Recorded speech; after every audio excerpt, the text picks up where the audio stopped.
Okay, thanks for joining us this morning. Before we get started on our topic today, budget tracking and projecting, I want to remind everybody that last month's topic, all about form stack, has been recorded and put onto the CAIANH YouTube channel. And if you didn't know about the CAIANH YouTube channel, you can access it from the fiscal page on the internet site. And it will have several trainings, right, Sarah? Then we'll put all of these coffee and conversations on there as well. So, but back to today's topic, we're going to talk about budget tracking and projecting. So here's what we hope to cover today. It's a lot, so we're going to try to cram this in, but just know these resources are available to everybody on an ongoing basis. We're going to try to review roles and responsibilities, which is really important in this. Some suggested post-award budgeting steps and process, and how the CAIANH fiscal and admin team can help. We're going to help you work on a working budget. We're going to try to develop that together here today. Lisa will review how to pull those CU data reports that will inform your budgets and your projections. And then we'll go over a smart sheet projection template that Sarah has developed.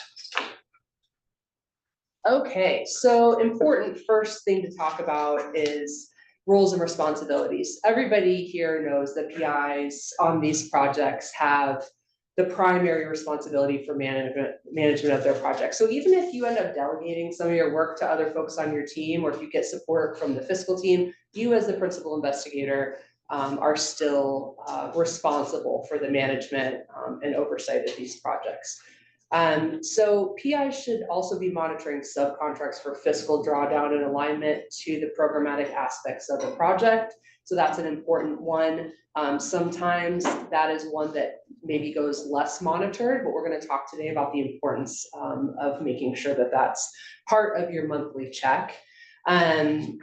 And professional research assistants, PRAs, as we know them, can participate in this process at the PI's discretion. So we're really careful, as you all know, about PRAs, they're research positions. So we want them to mostly be focused on research, but they can work up to 25% on administrative tasks if that works for your project, if at the PI's discretion, if that is something of interest, and if the PRA is interested in learning more, it can be a career development opportunity for them. So they can help with pulling CU data reports and working with the PI to monitor those expenses month to month. This is another, the subcontract monitoring is another place where the PRAs can help a lot, since they're deeply ingrained in the programmatic parts of these projects. CAIANH fiscal team is really meant to provide kind of an overview, high level support, also tools. We want to make tools available to make this easier for you. But the fiscal team doesn't have responsibility for the monitoring of the projects. That really still lies with the PI, but we're partners with you all, and we want to support your work as you engage with this. We'll talk a little bit more about some ways that we can do that going forward. Right. So this is a really high level overview of the suggested post-award process.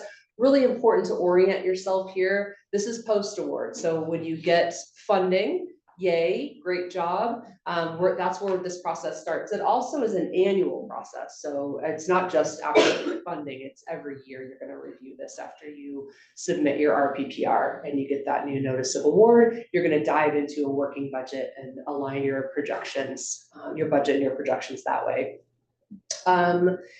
This working budget that we'll talk a little bit more about in detail is what was proposed. So that's what we're going to use to base our projections on for our working budget, and that working budget is going to be our internal document that we refer to and project out. We do have a template that anybody can use. You're also welcome to use your own template if you have one, or you can adapt the one that we have. But many of you have seen the template that we use, and we'll use it here in an example shortly. Tracking spending should happen frequently. We recommend that you do it monthly.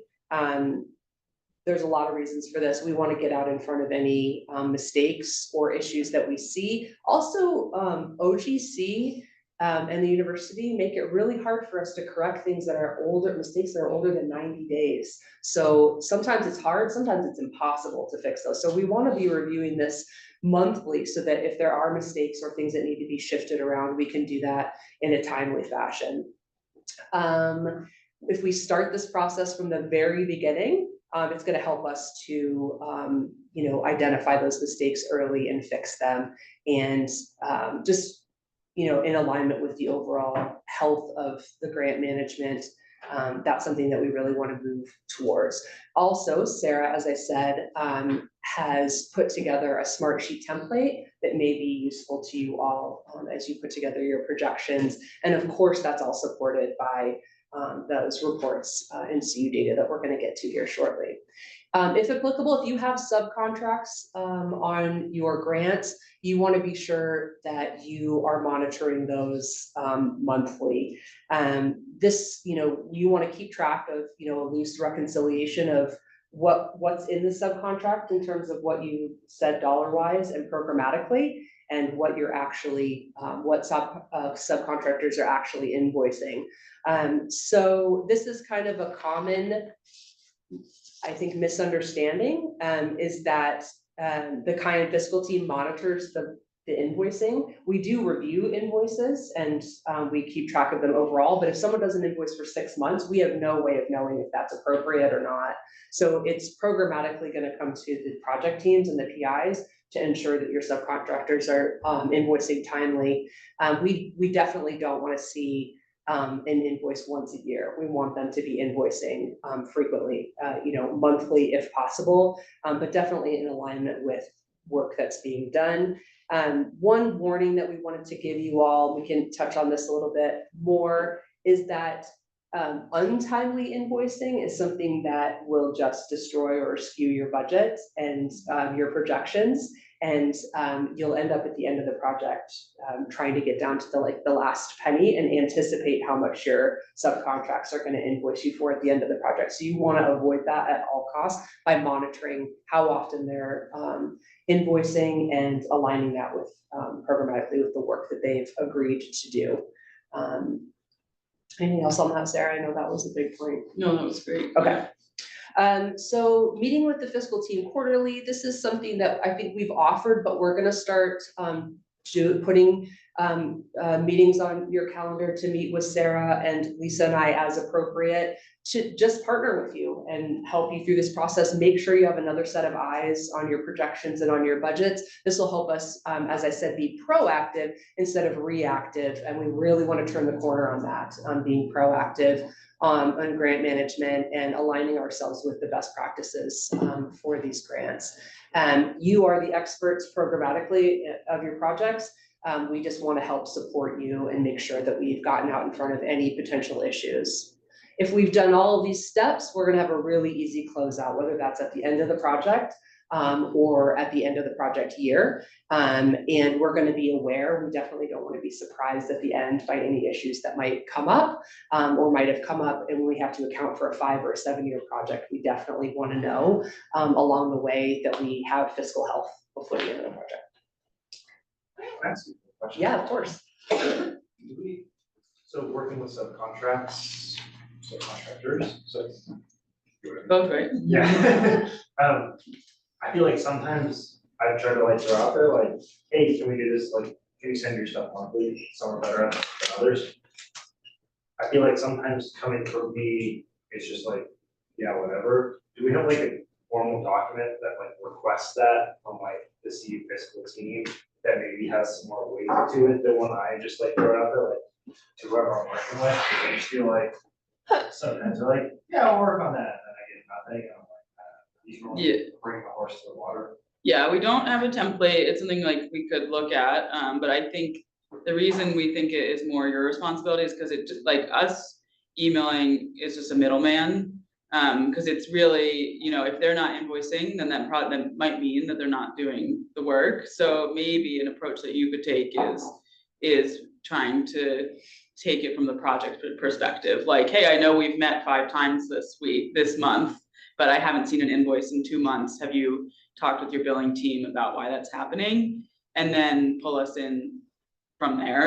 And I think that's the other thing that often happens. I mean, it happens at our university, is that the researchers are not in the same room as the billing department. So making sure that if you're not getting a response from the researcher about the invoicing, then it's probably a billing issue. And that would be an appropriate time to put one of us in so that we're talking to the right people. Because sometimes the researchers are like, I don't know, I've been working, but you know, the bills aren't going out, so. That's a great thing to talk about at those quarterly meetings, because that is something that will likely crop up. You can only do so much, as you said.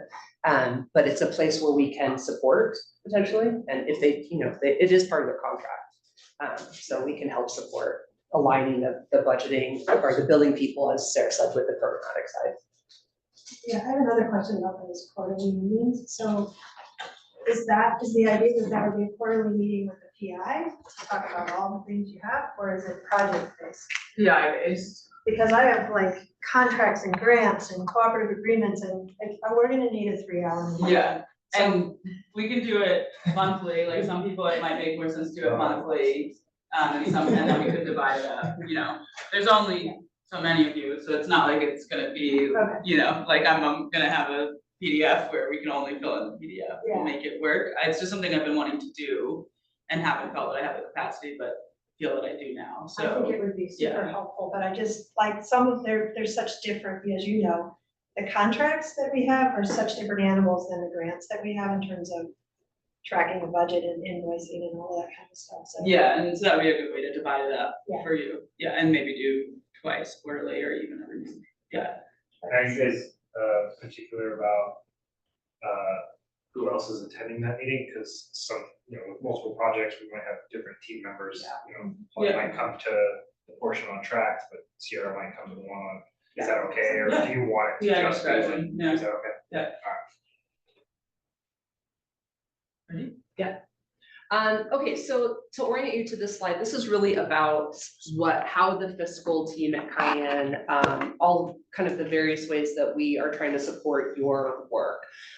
So you can kind of see that first maroon bucket, monthly spending review and burn rates.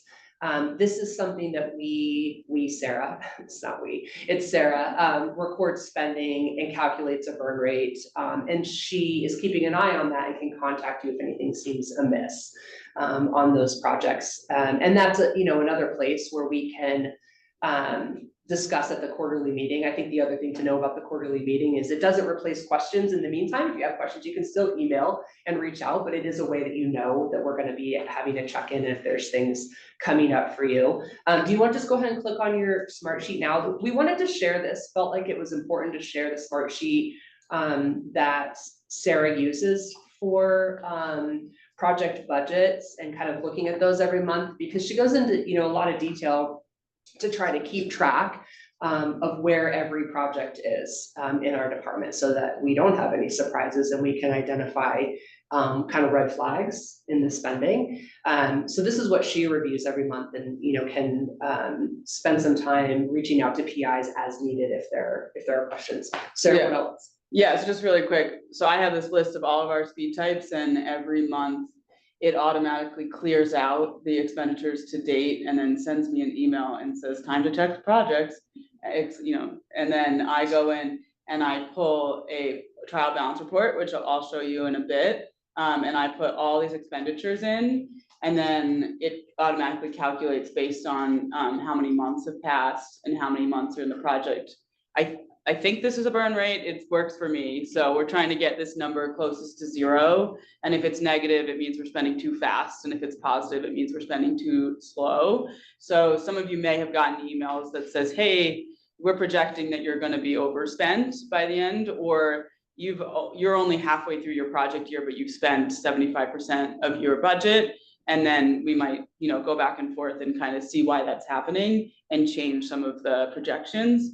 And it's also a time where I can just find like random things that might be happening with your projects, which might be like there's an open SBO, which is messing up your encumbrances on your reports. sorry. Standing, there's an open purchase order, so it's like making it so it looks like you're gonna spend more because of an old like hotel agreement that's already 5 years past or something. So that is where I write action items here, and then I know Nancy's have gotten the email or two, and then I flag it and can kind of go through the next few days and send you all emails and kind of work out those individual issues. So that is that spreadsheet. And then I also just keep notes for myself sometimes because there's like things in the works or happening that I can't remember the following day. Yeah, there might be really good reasons why things are, have a really high or a really low burn rate. So it's, we don't always have that context. That's why we try to keep notes. Some of the projects we have more context than others on, but that's a place where you can help us. Another thing we do, and I think this is important that everybody knows, that we review every single speed type, every single line item, every single speed type every month. So we sit down as a team and go through this.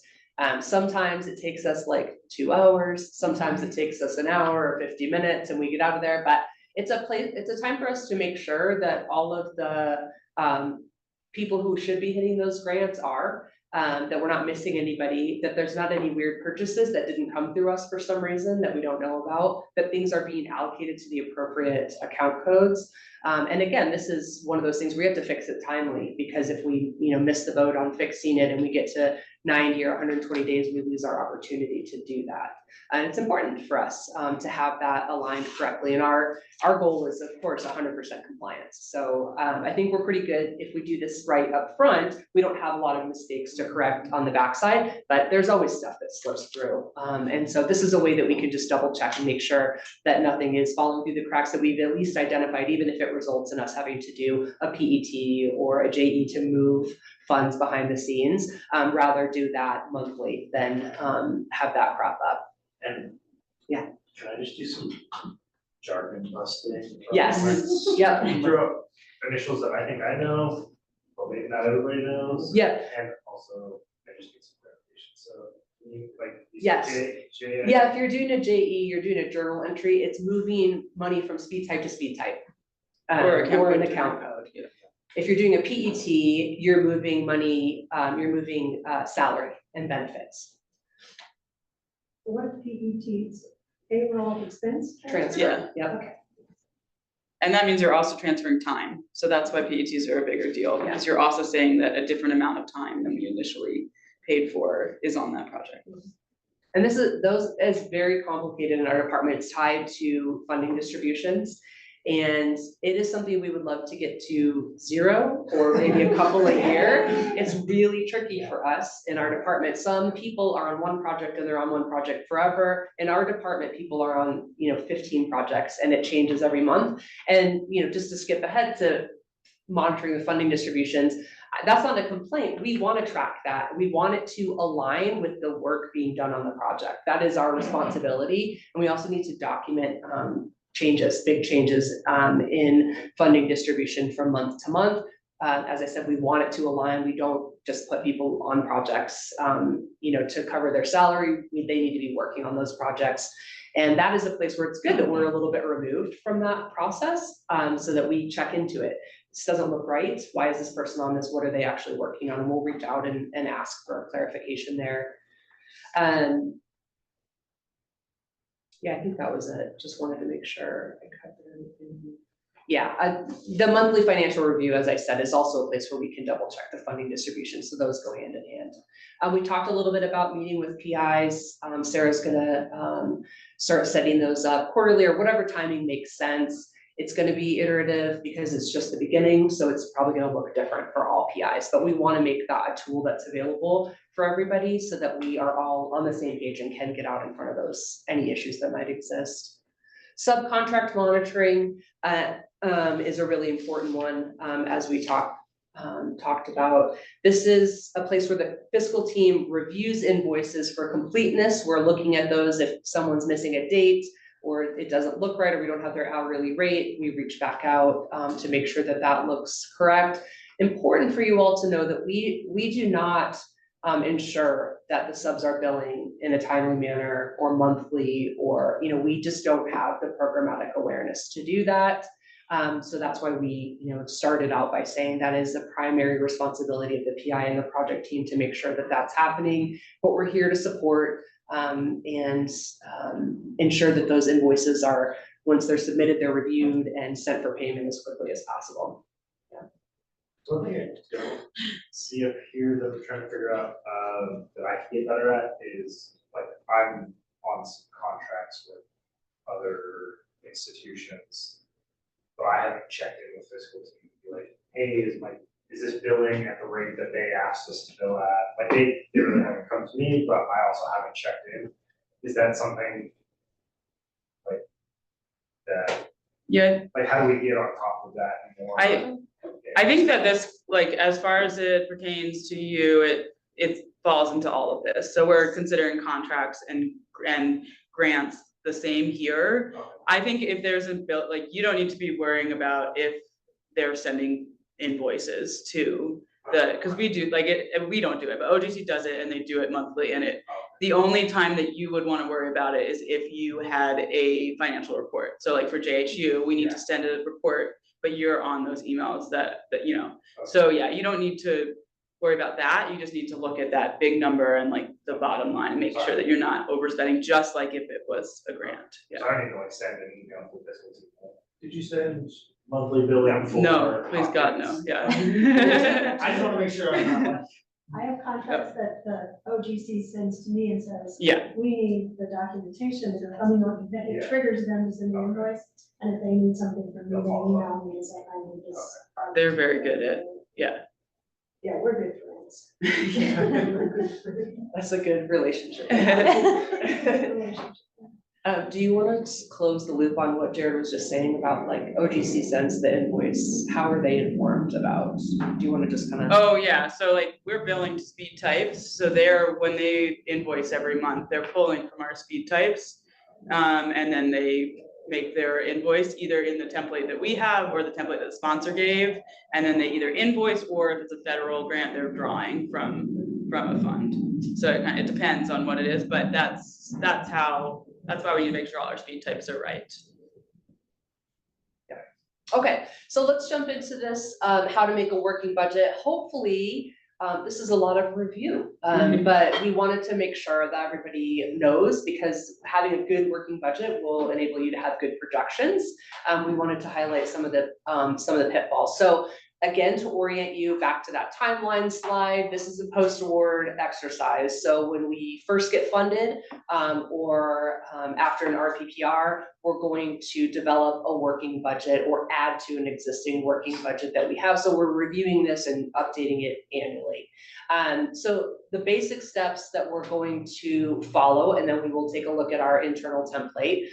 First thing we're going to do is we're going to plug in salaries. Those are current actual salaries for our team, or for whoever your project team is, and 3% raise for out years. So how do you find out what everybody's current salary is? We have them in a smart sheet, and you have access to your own information, and you can request access to your team's information, so you have that. Also, to skip down a bullet, their actual benefit rates are also listed in that smart sheet, so you don't have to guess at those. And this is just a place to highlight that what's in your proposed budget are not actual benefit rates. That's a proposal rate, so that's a place where you definitely need to adjust that. So use that smart sheet to do that. We're also going to change the effort for each person on your team, and we're going to base that off of their current funding distribution. So if you're just doing a newly funded grant, there's a likelihood that this has changed since you submitted that. So you need to go back and take a look at the effort. And this also may be a place where you need to connect with either other PIs or the fiscal team to say, doesn't look like this person has effort anymore, or where can we move things? So that is a process that we do every single month, and it's totally okay to reach out if you have questions about that. We'd much rather you do that. And everybody already knows by this point that they're responsible for updating the smart sheet every month by the 10th of the month. And you can see why that's very, very important. Next, we'll go to subcontracts. If you have subcontracts, you'll see on our working budget that we have separate tabs for subcontracts that roll up into your master projections. And then you don't want to forget about your other expenses. Did you promise that you would travel 5 times a year? Did you say you'd buy a computer? Do you need RC? Believe it or not, we've forgotten RC in budgets before, and that's a huge expense. So you want to review what you promised and align that with reality and make sure it's in your budget. So a couple other things we can come back to after we take a look, but you've got to check your NOA and make sure there's no additional restrictions. Everybody knows the NIH guidance around 25% budget increases or decreases. Your funder might have other requirements. You need to check the NOA for that when you receive it. Also, if you don't have an NIH project, you need to understand what your funders' regulations are around making changes and budgeting, rebudgeting, et cetera. I guess one last important thing that we can emphasize is just that your working budget is for you. What goes to OGC is that proposed budget. Okay. So let's take a look in here. Based on what we just talked about, who remembers what the first thing we're gonna look at is? Don't be shy. Salaries. Yep, that's right. So we're gonna take a look and align what we put in our proposed budget. So that's what we're starting with. We're gonna have a proposed budget, and then we're gonna take this working budget document and we're gonna align it with reality. So we're gonna need to access that smart sheet and say, I have, Jen and Lisa and Sarah on my projects, what are their salaries and what is their actual benefits right there in column G. And then if you have out years, you're gonna build that out too. And as we already indicated, we assume a 3% increase for inflation each year. The next piece of this that we do is, can you scroll back up? Oh, yeah. And so the effort there, column E, is really important. So you can take a look at those smart sheets and see, well, you want to look at your proposal and see what you propose that each person, what their effort would be. Then you need to take a look at their smart sheet and see where there's room. And this is, as I said, a place where we can talk. If we need to move things around a little bit, that's totally appropriate and we want to do that. And also you need to determine if that person is still needed at that FTE. So from proposal to funding is a huge, there's a lot of changing that goes on. So we want to align this with reality. So after we've looked at salaries, fringe rates, efforts, what would we look at next?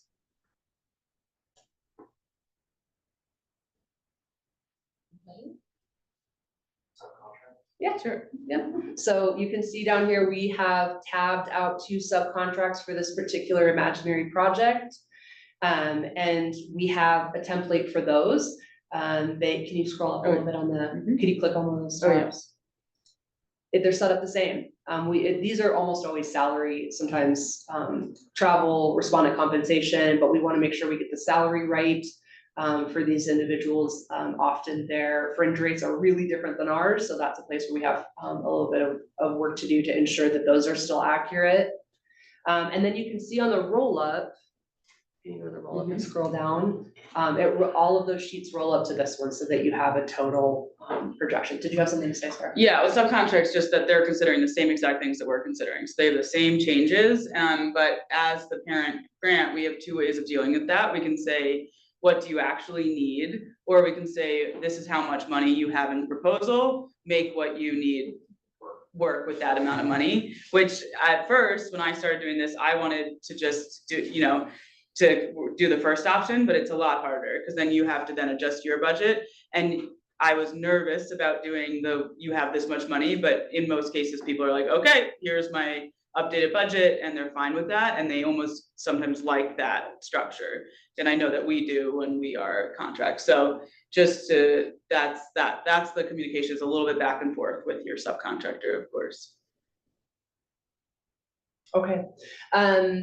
So once you have those subcontracts completed, they look good, they've rolled up into your projection, your main projection sheet, you have to go back to what you proposed to do for your work. You've got to align it with what you said you would do, and also check in with yourself and your team. Is that still really reality? Are we still going to actually enroll 1,000 people? And do we need to plan for gift cards for those people? What does that look like this year? Do we need to buy computers? Do we need travel? So make sure you're going back through and aligning that what you proposed is in your budget, and also does align with what you're actually planning to do in this year. Huh? Yeah. Okay. Yeah, let's take a look. So this is really helpful. And Sarah, is that roll-up, available to review? Oh Oh, my God, what's happening? Yeah, I can, there you go. yeah. So this, I think, is really helpful. One thing we didn't talk about, can you go all the way to the top left? Dates are really important here, the highlighted there in yellow up at the top. Just make sure that it aligns with your actual funding dates. Sometimes those can be truncated by the sponsor, and that can really mess up your projections. So that's another thing to make sure is accurate. So yeah, we went over salary, we updated FTE or the effort, we updated the actual benefits rates. We've reviewed whether we need respondent compensation, and how many people we're actually looking to enroll. And we've communicated with our subs and made sure that those were accurate. Those are all rolled up. So that's a good place to start your working document. Questions on any of that before, or comments for people who've done it before? I just have a question. So I have a working budget template that I use that doesn't look exactly like this. Would you prefer that we go to using yours just so that when you look at it, it's all the same, or? I don't think it matters because you all use the same template, so I'm used to seeing that one as well. Yeah, because Yeah. everybody uses your template, yeah. Whatever works for you. You could say, don't get to use your It would be all right. I just wanted to know. Yeah, and I can send this out. It's just, I didn't make it, yeah. It's just a tool, you know, you all have honed in on the things that you need to see and how you like to see it, and that's okay. Generally, we can interpret that, and if we can't, we reach out. And I apologize for coming late, but would you like, say for me, our new year for the R01, would you like to see our working budget, or is that something? Yeah, that's something that, so we have been talking about quarterly meetings, so that's something that we would go over in our quarterly meeting. And then I've done it once, but I'm working on doing like intake meetings, so if you have a new project, and then we can kind of go through it that way, yeah. Lisa. Oh.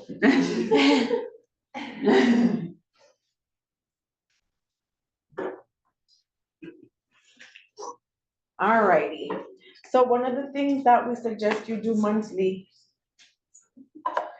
First the mouth.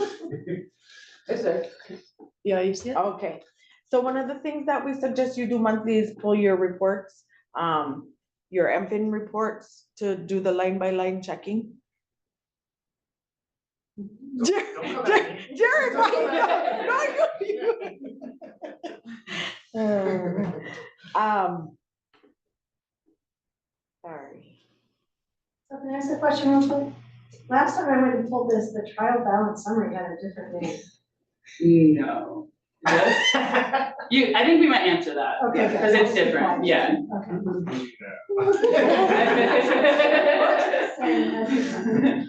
They're just like slowly changing the letters.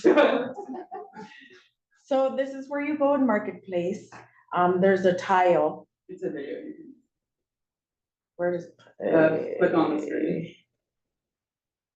Sorry, No, it's annoying. Yeah, just click on it. I'm trying. Just you're clicking? Yeah, I'm Oh. trying right Oh, there. like it. There it is. Okay. First you have to hunt for it. So just watch the little video and I'll show you how to get to your report. This is new, yeah.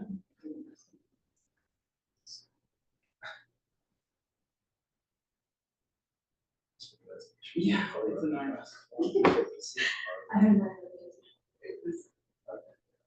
It's really hard to see. Yeah, so just, the key is that, since it's like hard to find the reports now that it's new. So this is showing, you can watch on your own screens.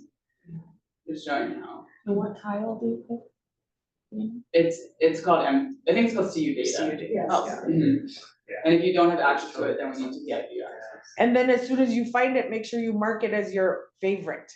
So you won't have to do this repeatedly. Just hard it. When you find it, there's a, heart, just heart it and it'll show up in your favorite. I feel like I don't really want to heart it. You don't You're want pulling it that. every month. The heart. You can have like a thumbs up. Yeah, she did thumbs up. A star. You have like a middle. I do not love the mouse. So brainwashed. All right, so that's how you mark it as your favorite. Uh,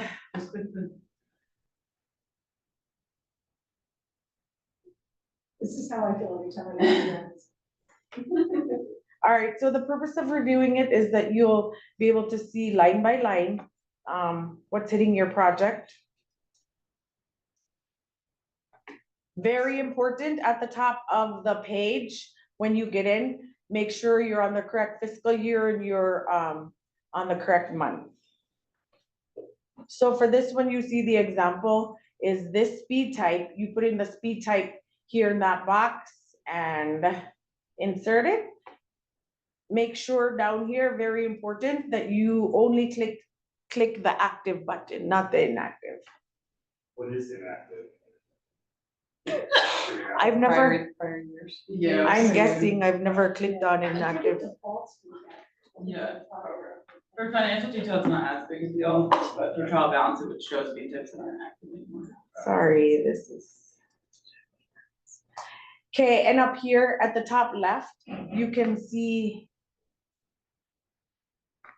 Oh my goodness, sorry. We see it. What do you mean? Oh, see it? Okay, so up here at the top left, you could see expenditures, only pick that one. And at the bottom left, pick actual, because I think when you pull the report, it actually clicks the three, the budget, the actual, and the encumbrance. So make sure you're only doing the actual. If you choose all three, you'll just see a whole bunch of other lines that you don't need. And this is what it looks like. It'll always start with your, yep, with your salary, with the salary page. And again, make sure you review line by line so that you're making sure there's nothing that shouldn't be there on your speed type. And there's another, yay! And then the other report, so the three that we recommend you having favorited are the financial detail, the trial balance, and the compensation summary. And we're just showing you the trial balance and the financial detail today because that's what's important for projection purposes. So trial balance summary is going to show you more of an overview of your whole budget. And it's going to show you your expenditures to date, and then also your expenditures for this month. So some keys here when you're pulling this, make sure that you're pulling the right fiscal year and that your accounting period, in most cases, you should do today. You shouldn't change that. If you go back in time in either the financial detail or the trial balance, it's not going to show you anything that's happened like between then and now. So if there was a PET or there was a JE, you won't see that that's happened, which is very confusing. So for like 99% of the time, you will want to pull from today's date. Otherwise, it'll not show you what you need. And then here, I do always click active and not inactive.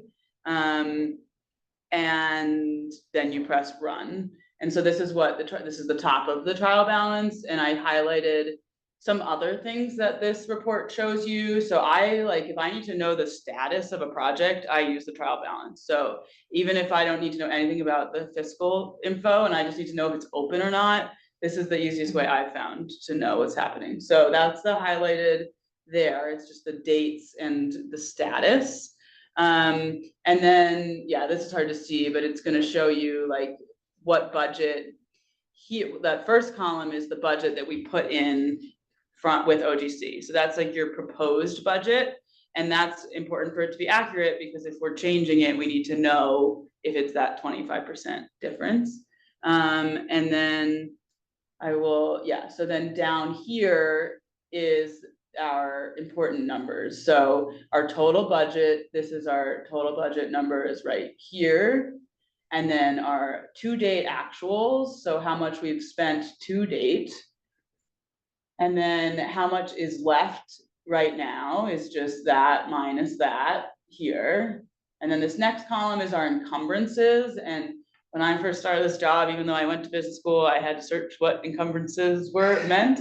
So so it's just like what they're projecting out. So it's, the system is projecting out salary and standing purchase orders, and those are the main, and then our F&A rate, to kind of help you predict what's going to be left. Can I stop you for a minute? Yep. And so this is based on the budget they have from our grant, right? Not our working budget. Not the working budget. Okay. So yeah, but they do, like, we have the chance to make a few changes, because when OGC will say, what's your budget for this? And then I usually will work with PI or use what I know, what I have, send it to them, and then they set it up. So they're not usually taking it straight from the NOA. There's a little bit of back and So forth. we have a chance to do mine. Yeah, a little bit, yeah.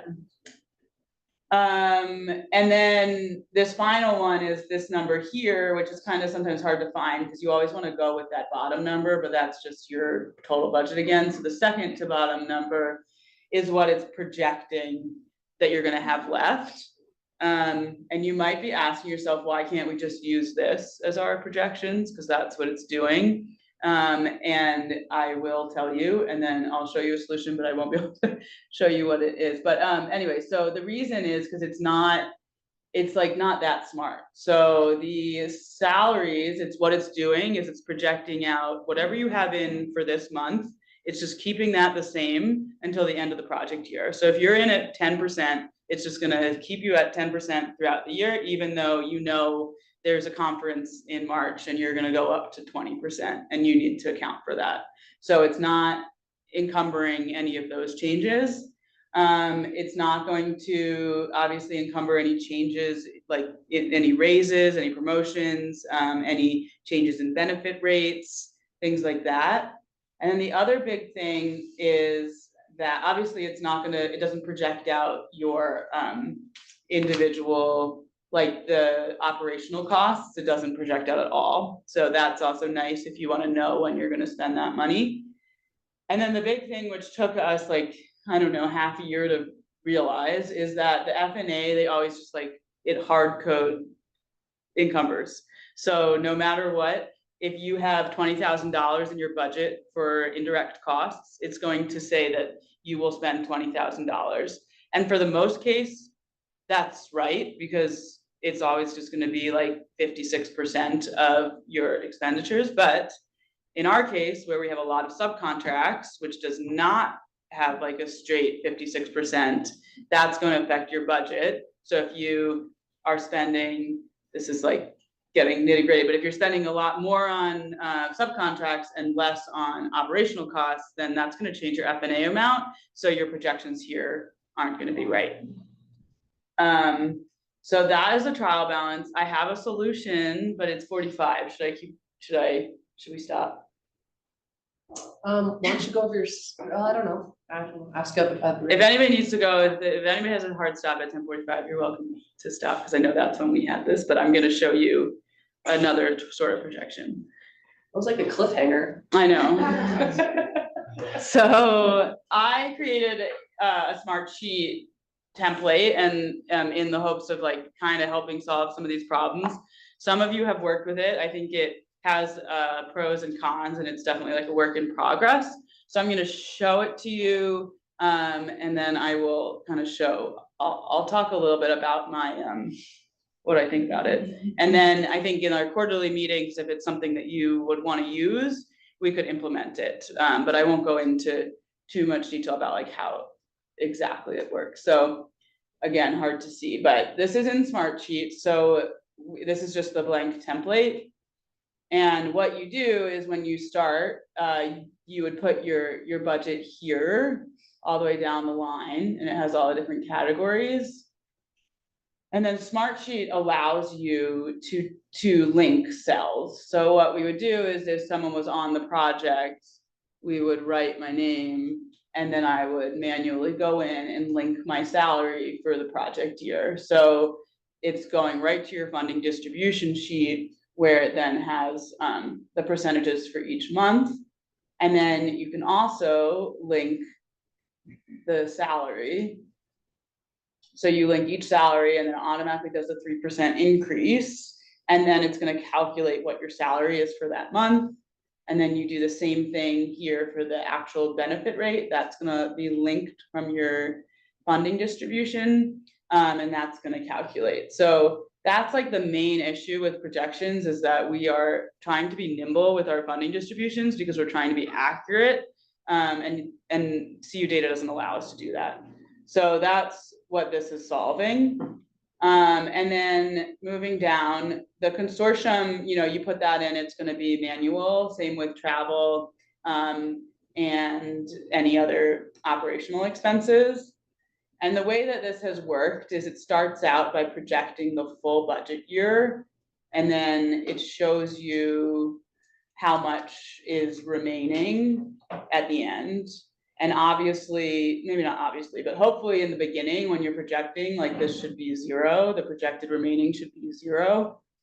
And then as you go, you're clearing out the month that you projected, adding in the actuals, and then it's adding your actuals to date to your projected remaining. So that's what you have to do each month, is clear out the projections, and then in this column here, total actuals to date, you would pull these highlighted numbers straight from your trial balance summary and enter them in manually. And then it'll add those together and calculate your remaining. So I think, yeah, I've used it. We used it for choices and we were like within $500, which was really nice. It does, yeah, so that's the idea of it. And I will now go back to my slides and just say quickly, like, I think I mentioned all these things. So you do these. Oh yeah, of course. We could use it for what ifs, right? We could first draw upon the FTE from the funding distribution. And then we can change it and do what ifs. Yeah, you'd have to change it from your funding distribution sheet, because it's linked. It's hard, it would be linked. So that's, but that's like sometimes when I'm working on, like when I'm working on Spiro's projects, like I will do that, you know, yeah. Okay, so here's just like my pros and cons. Yeah, it is a way to link funding distributions to the projection, like to actually project it so it's real. It combines the expenditures with projections. We can do a personalized setup for each grant. So I've done it for like probably 4 of the grants that I work on. I don't know, maybe 6, but some of them, they're set up totally differently because some of them have carry forward, some of them don't, like they can get really complex. And there, I do think it doesn't work as well with the huge center grants because it's like a little too simple. So I'm still trying to figure out, I feel like every month I log in, like for RC Tech, I log in and I'm like, oh, I want to do this differently than I did it last month. So it doesn't work as well for the complex grants. And obviously you are still manually entering it. It's not like tying it in. So yeah, happy if that's something you want to do in our quarterly meeting to implement that. And that is it. Sorry. 2 questions. Thanks, Nancy. First, decided to be a guinea pig for tracks. Yeah. On this. Great. Mm-hmm. Second, so the theme biking and then just coffee. Well, this is the next one. Oh. This is our back to biking. This is a synergistic project. You gotta have some vision.